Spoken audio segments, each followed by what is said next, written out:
আমাদের দেশে নাকি ডক্টর জাকির নায়েককে আসতে দেওয়া হবে না, বরং ওনাকে যদি আসে, ভারতের মাধ্যম কর্মী এবং ভারতের এমপিরা, কূটনীতিকরা চাচ্ছে যেন সে আসলে তাদের তাকে এবং ডক্টর জাকির নায়েককে তুলে দেওয়া হোক।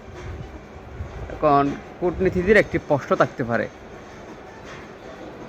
এই যে মালয়েশিয়াতে যখন ডক্টর জাকির নায়েক এসেছিলেন, তখন ভারতও তাদের কাছ থেকে চেয়েছিলেন যে ওনাকে তুলে দেওয়ার জন্য।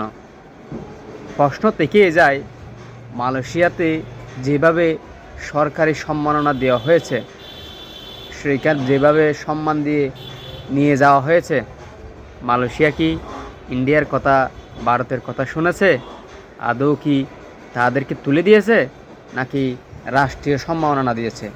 প্রশ্ন থেকে যায় বাঙালি জাতির। অবশ্যই ওনাকে আমাদের দেশেও ইন্ডিয়ার কথা তোয়াক্কা না করে বাংলাদেশের রাষ্ট্রীয় সম্মাননা দিয়ে আমাদের দেশে আনা হোক।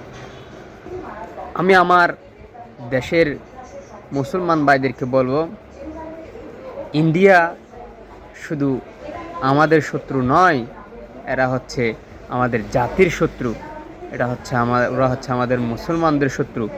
এটা বিশ্বাস করুন, অবশ্যই বিশ্বাস করতেই হবে। তারা যুগ যুগ ধরেই থাকবে আমাদের শত্রু। ইনশাআল্লাহ ডাক্তার জাকির নায়েককে আমার দেশে সরকারি ও রাষ্ট্রীয়ভাবে তাকে আমাদের দেশে প্রোটোকল দিয়ে আনা হোক। ভারতকে পাকিস্তান যে ওই যে ক্রিকেটের সময়